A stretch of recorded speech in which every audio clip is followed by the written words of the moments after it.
Hello दोस्तों, railway साथी YouTube channel पे आपका स्वागत है। आप देख सकते हैं आपके साथ हम किन्हें लाए हुए हैं। आप लोगों को जैसा को मालूम है कि जब 13 तारीख को फर्स्ट टाइम डीवी स्टार्ट हुआ था साउथ ईस्टर्न रेलवे कलकत्ता का, तो सबसे पहला कहिए या प्रथम बार कहिए मेरा ही यूट्यूब चैनल था जिसमें आप लोगों को मेडिकल का मेमो दिखाया गया था। वह मेडिकल का जो मेमो था ये इन्हीं इन्हीं सर जी का था। इनका नाम अरविंद दांगी जी है और आपको हर एक चीज़ बताया था। अगर आप वो वीडियो नहीं देखे हैं तो आप ये देख सकते हैं, यहाँ पे दिया हुआ है। ये वीडियो था जो मैं डाला था और इसका लिंक डिस्क्रिप्शन में दे दूंगा। तो चलिए आज उन्हें हम लाए हुए हैं, इनसे बात करेंगे।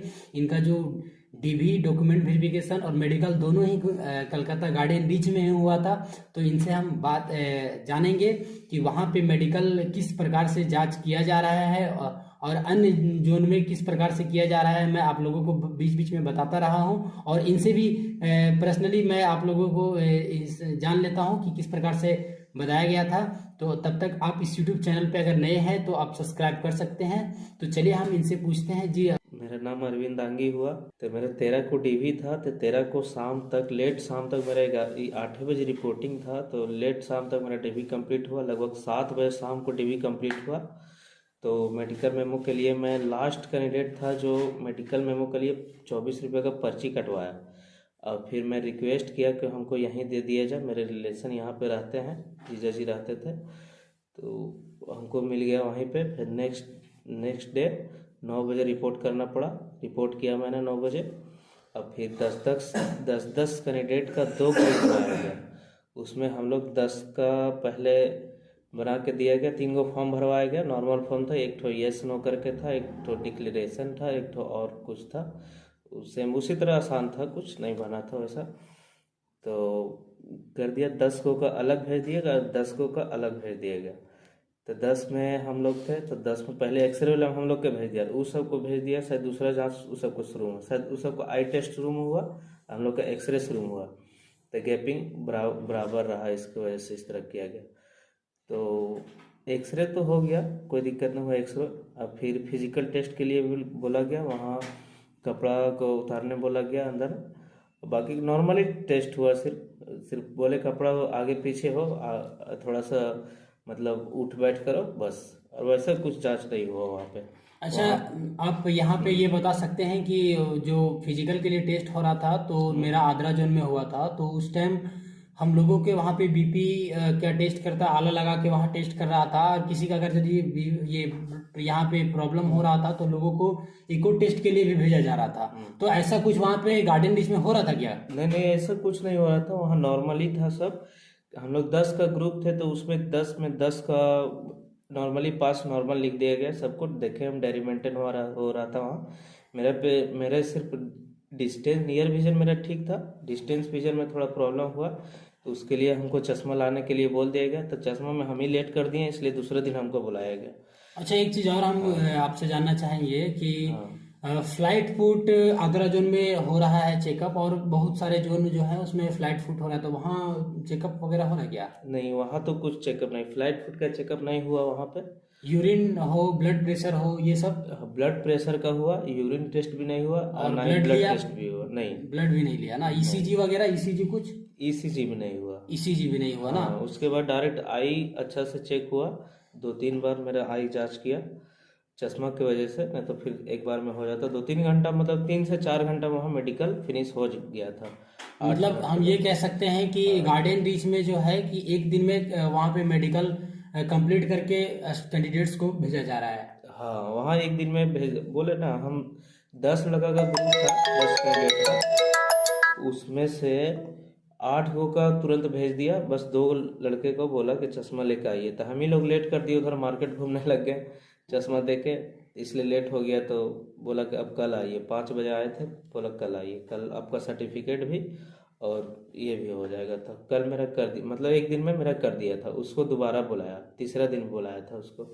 मतलब हम समझ सकते हैं कि जिसको ये चश्मा जो लोग पहनते हैं और या फिर जिसको पहनना चाहिए, आई में प्रॉब्लम हो गया, दिखने में प्रॉब्लम है, उसको 1-2 दिन वहाँ पे गार्डन में भी रोका जा रहा है। हाँ, वहाँ भी रोका जा रहा है वहाँ। मतलब देख सकते हैं कि आप जो है जिसका जो चश्मा पहनते हैं वो उसको हर एक जोन में रोका जा रहा है। ऐसा नहीं कि गार्डन रीच हो या आद्रा हो या फिर आपका बरना मुंडा हो, रांची हो, हर जगह। रांची में तो आपको बताया कि वहाँ पे अगर आपको प्रॉब्लम है तो भेज देता है, नेक्स्ट डे आपको जब उसका मेडिकल सेंटर का मन करेगा तो वो कॉल करेंगे या फिर लास्ट में एक टाइम उन लोगों को कॉल करके बताया जाएगा। लेकिन यहाँ पे वैसा कुछ नहीं है। यहाँ पे बता रहे हैं कि एक दिन हो 2 दिन हो, रेगुलर वहाँ पे आप रह के आप लोगों को चेकअप करवा के ही भेजा जाएगा, है ना? ऐसा ही हाँ कुछ है हाँ, वहाँ पे। बहुत बहुत एकदम कॉपरेटिव है, आपको हर हाल में पास करके ही भेजा रहेगा। अच्छा, कोई ऐसा वहाँ पे हाँ, कैंडिडेट था जिसको फेल किया गया हो? नहीं नहीं, ऐसा कोई नहीं। वहाँ लास्ट सेंट्रल हॉस्पिटल है, वहाँ तो एकदम पास करके ही भेजा जा रहा है। और वैसा कोई बीमारी, परमानेंट बीमारी है तो उसके लिए वैसा तो कोई मेरे ग्रुप में नहीं था। यही है। और ये कुछ लोगों का कहना ये है कि बताइए कि सेकेंड डिवी में जो होने वाला है उसमें कितना क्या अब्सेंट है, कितना प्रेजेंट है, ये कुछ आपका 13 तारीख में से कुछ आइडिया है तो? हाँ, उसमें हमको लगता है 3 से 4% पर ही एबसेंट था वहाँ पे। काहे कि हर टेबल पे एक दो लड़का देखे तो एबसेंट हो रहा था 7 टेबल में। ओ, तो मतलब है कि आप समझ सकते हैं कि लगभग कुछ न कुछ स्टूडेंट जो है कि एबसेंट है, हाँ। पर डे एब्सेंट रह रहे हैं। तो आप लोग अगर जो जिसका खैर इस उनके लिए तो 1 तारीख का रिजर्व डे रखा गया है, तो वो हाँ, आ सकते हैं उसमें। तो उसके हाँ, लिए जैसा कि आप लोग को हाँ मालूम है कि ब्लॉक डेट भी रखा गया, रिजर्व डेट भी रखा गया है। जो हाँ इस टाइम अगर प्रेजेंट नहीं हो पाते हैं तो उस टाइम ये कर पाएंगे, है ना? ऐसे बताया जाए ये सब में, रेगुलर वाला में तो 5% तो एबसेंट है। 5% आप मान हाँ, के चल सकते हैं। और एबसेंट सौ है और 5%। 100 कैंडिडेट ऑलरेडी कम यहाँ कम पे बुलाया गया, बुलाया गया हाँ। है ना? हम्म, तो और बेसिकली कुछ लोग यहाँ पे कहते हैं कि उनका फॉर्म में जो भर दिए हैं तो मूल वगैरह आइडेंटिफिकेशन मार्क्स जो है गलत भर दिए हैं, तो उसमें क्या इशू आ नहीं सकता नहीं, है? वैसा कोई बात नहीं। वो आइडेंटिफिकेशन मार्क वहीं देख के मैडम भरती है, जो मेडिकल के लिए इश्यू करती है, वेन्यू इश्यू करती है, वही भरती है, देख के भरती है अपने से। मेरा 2 ठो मोल दिया हुआ था, दोनों यहाँ पे है, यहाँ इधर ही है। तो बोली कि 1 ठो यहाँ ला चलेगा, 1 ठो और कुछ बताओ। तो हम दोनों मोल ही दिए हैं, एगो 1 ठो हाथ का है। तो देख देख सकते के हैं आप भी हाँ जो कमेंट करते हैं कि भैया मोल जो है इसमें सर जी कि मोल नहीं वैलिड है तो कैसे डाल दिया है। आप जब इनका मेडिकल मेमो आप लोग को दिखाया था तो दोनों मोल ही था। और बहुत ऐसे कैंडिडेट्स थे कि हमें कमेंट करके बताया कि मोल वैलिड नहीं है। ऐसा कुछ बात नहीं है, आपको आइडेंटिफिकेशन मार्क्स के लिए मोल हो, कट निशान हो, सब चलेगा। और वो वहाँ पे जैसा कि ये भी बता रहे हैं कि वहाँ पे देख के ही भरा जाएगा। और ऐसा आप लोग कतई गलती नहीं कीजिएगा, क्योंकि मेरा आद्रा जोन पड़ा था उसमें एक कैंडिडेट्स का था कि मोल जो है लेफ्ट के जगह पे राइट लिखा, इस नोच मतलब दिस इस साइड के जगह पे इस साइड लिखा गया था। तो उसको वहां से फॉर्म को फिर से भेजा गया गार्डन रीच, और वो लड़का को फिर से वहां से मैडम से वहां पे सुधरवा के फिर से उसको आना पड़ा। तो उसको 1-2 दिन एक्स्ट्रा परेशानी का सामना करना पड़ा। तो आप लोग ये सब देख लीजिएगा, जब मैडम भर के फिलअप करके देगी तो वही वेरीफाई हो लीजिएगा, हाँ जी। है ना? ऐसा ही कुछ है। ऐसा ही है, बाकी सब कोऑपरेटिव है, टेंशन लेने के जरा सा भी जरूरी नहीं है। आपका ऑथेंटिक आप कैंडिडेट हैं तो आपका हर हाल में आपको जॉब मिलेगा। इसके लिए ज़्यादा पैनिक होने का ज़रूरत नहीं है।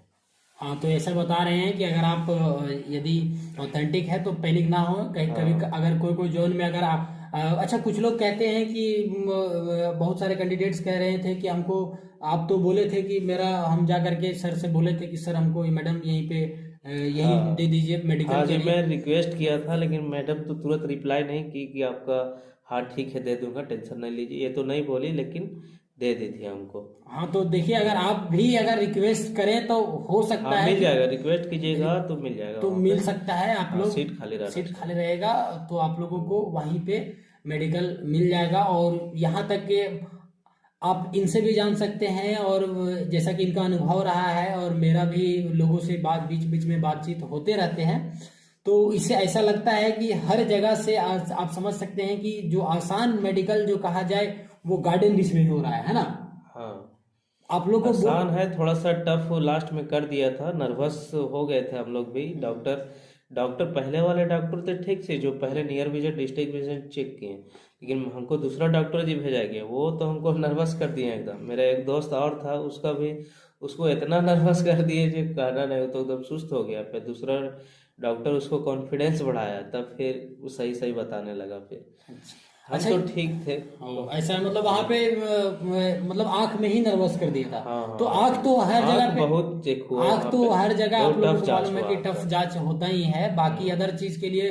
अच्छा, वहां पे हम जब गए थे फिजिकल के लिए, तो हाँ डॉक्टर बोल रहे थे कि आप लोगों को किसी प्रकार का ऑपरेशन वगैरह हुआ है, तो वहां पे पूछ रहे थे, तो क्या वहां भी पूछा जा रहा था? हाँ, वहाँ भी स्ट्रिक्टली पूछा जा रहा था, उसका चेक भी किया जा रहा था। अगर अगर यदि कोई हाँ। ऑपरेशन करवाया हो, अपेंडिक्स हो, हाइड्रोसील हो, तो उसके लिए क्या मतलब वहां पे के लिए क्या नहीं क्राइटेरिया है? नहीं, हम आँख के लिए बता रहे हैं कि आँख में कुछ सर्जरी वगैरह हुआ है क्या, तो आँख के लिए पूछा जा रहा था, ये सब के लिए तो नहीं पूछा जा नॉर्मल रहा बॉडी, अगर आंख के था। अलावा हाँ दूसरा पार्ट्स की अगर बात किया जाए, अपेंडिक्स हो, हाइड्रोसील हो, और भी कोई हाँ। चीज के ऑपरेशन की बात किया जाए, तो वहां मतलब पूछा जा रहा था कि, या नहीं पूछा जा रहा था वहां पे? नहीं, वहाँ तो नहीं पूछा गया, हम लोग को सिर्फ देखा गया।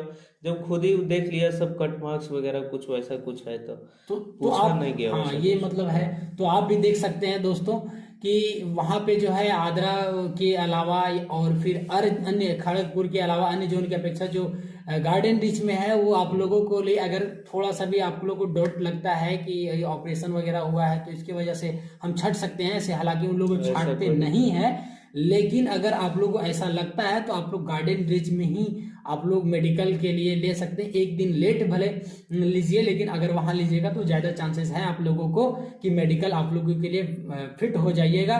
ऐसा चूंकि हम, मेरा भी 15 तारीख को डीवी था, तो उन लोग उसमें से हमको लगता है कि करीबन 150 से 200 स्टूडेंट ऐसे थे जो गार्डन रिच की वजह से घूम के चले गए थे, क्योंकि वहां पे सीट फुल हो गया था उस टाइम।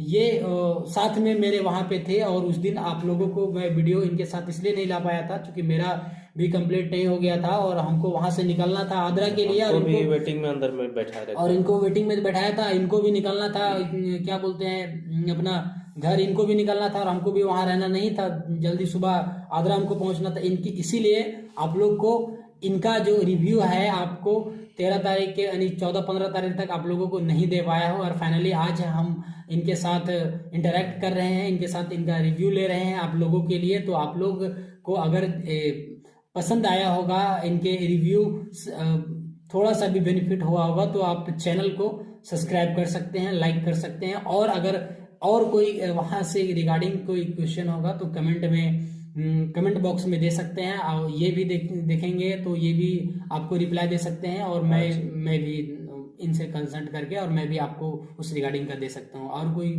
कोई वैसा चीज जो अन्य जोन से अलग हुआ हो? नहीं, वैसा नहीं, वहाँ बाकी सब नॉर्मल हुआ, सिर्फ आँख को टाइम दिया गया, उसमें आँख ही चेक हुआ ज़्यादा है वहाँ पे। बाकी सब नॉर्मल तुरंत तुरंत खत्म कर दिया गया। एक्सपीरियंस के आधार पे आप 2 दिन गार्डन रिच में रहे हैं, है ना? वहीं पे तो आपको ये भी मालूम होगा कि कितने लोग वहाँ पे आ रहे हैं डीवी के लिए, बात भी हुई होगी।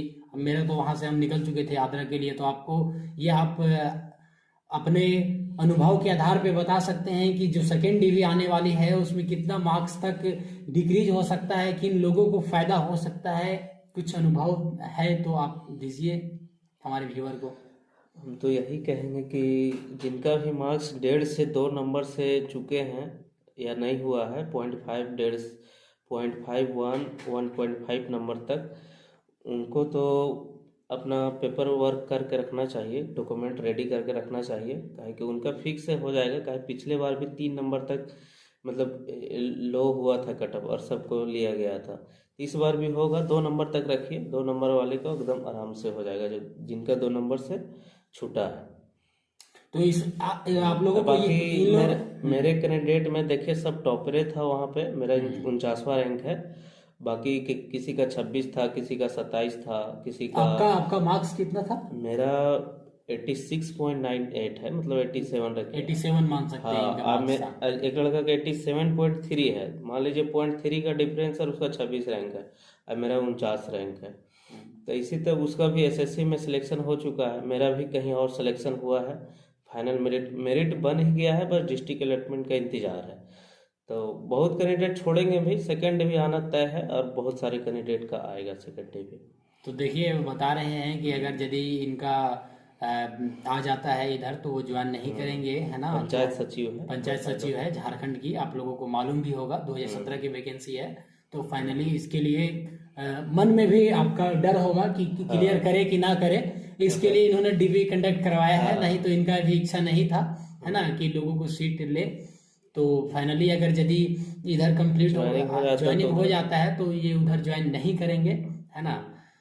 तो यही